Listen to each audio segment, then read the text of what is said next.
একদিন শান্ত নদীর তীরে একটি ছোট্ট গ্রাম ছিল। সেই গ্রামে বাস করত এক তরুণী, যার নাম ছিল রূপা।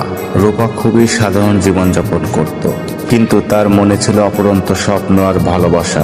গ্রামের পাশে ছিল একটি বিশাল বন, যেখানকার সবুজ আর পাখির কলরব রূপার মনকে শান্তি এনে দিত। রূপার সবচেয়ে প্রিয় কাজ ছিল নদীর ধারে বসে সূর্যাস্ত দেখা।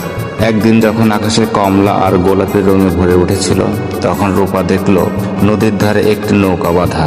নৌকাটির কাছে দাঁড়িয়েছিল এক সুদর্শন যুবক, যার চোখে ছিল গভীর এক বিষণ্ণতা। রূপা এগিয়ে এলো এবং জানতে চাইল, আপনি কি কোনো সমস্যায় পড়েছেন? যুবকটি মৃদু হেসে বলল, আমি প্রতীক পথ হারিয়ে ফেলেছি। তার নাম ছিল অর্ণব। সেই দিনের পর থেকে রূপা আর অর্ণবের মধ্যে বন্ধুত্ব গড়ে উঠল। অর্ণব রূপাকে তার দেখা পৃথিবীর বিভিন্ন স্থানের গল্প শোনাতো, আর রূপা অর্ণবকে তাদের গ্রামের সহজ সরল জীবনের কথা বলতো। ধীরে ধীরে তাদের বন্ধুত্ব ভালোবাসায় পরিণত হলো।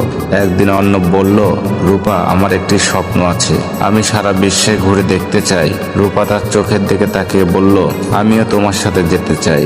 অর্ণব অবাক হয়ে বলল, কিন্তু তোমার গ্রাম, তোমার পরিবার?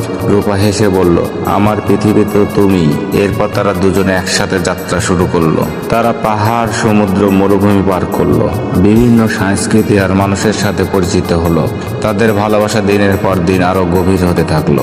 তাদের যাত্রাপথে অনেক বাধা এলো, অনেক কষ্ট তারা সহ করলো, কিন্তু তারা কখনো একে অপরের হাত ছাড়েনি। তাদের ভালোবাসার শক্তি ছিল অদম্য।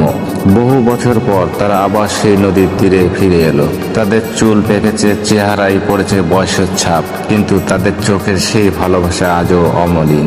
তারা নদীর ধারে একটি ছোট্ট কুঁড়েঘর তৈরি করে সেখানে শান্তিতে বসবাস করতে শুরু করলো। একদিন সন্ধ্যায় রূপা অর্ণবের হাত ধরে আকাশের দিকে তাকিয়ে বলল, আমাদের জীবনটা একটা সুন্দর গল্পের মতো, তাই না? অর্ণব তার দিকে তাকিয়ে হাসলো এবং বলল, হ্যাঁ, আর এই গল্পের প্রতিটি পাতায় লেখা আছে শুধু ভালোবাসা আর একসাথে থাকার কথা। তারা দুজনে নদীর তীরে বসে সেই শান্ত সানসেট দেখলো, যেমন তারা বহু বছর আগে দেখেছিল একসাথে। তাদের জীবনে হয়তো অনেক চড়াই উতরাই ছিল, কিন্তু তাদের ভালোবাসার গল্পটি ছিল সত্যিই সুন্দর এবং অমর।